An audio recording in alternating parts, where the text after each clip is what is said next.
À près de 1700 mètres d'altitude, dans les eaux encore glacées des petites mares de montagne de Champs-Rousses, la vie recommence discrètement chaque printemps. Sous cette étrange masse gélacineuse et translucide se cachent des centaines de futurs têtards, les œufs de grenouilles rousses, une espèce parfaitement adaptée aux conditions parfois extrêmes des Alpes.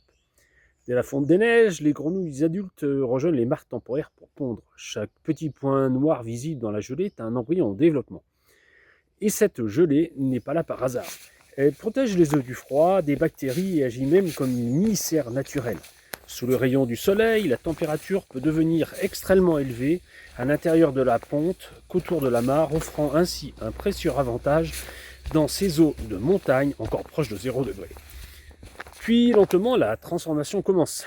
L'embryon s'allonge, une petite queue apparaît jusqu'à l'éclosion des têtards. Mais en altitude, rien ne se passe vraiment comme en plaine. Chez la grenouille rousse, le développement dépend directement des conditions climatiques. Plus l'eau est froide, plus le métabolisme ralentit. Les scientifiques parlent d'une incroyable plasticité du développement.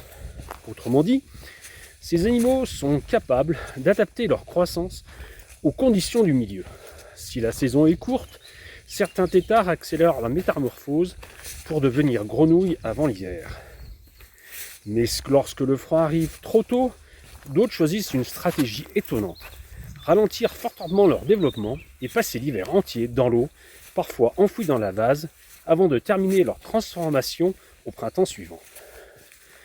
C'est d'ailleurs pour cela qu'en montagne, on peut parfois observer d'immenses têtards noirs. Ce sont des larves ayant survécu sous la glace pendant plusieurs mois.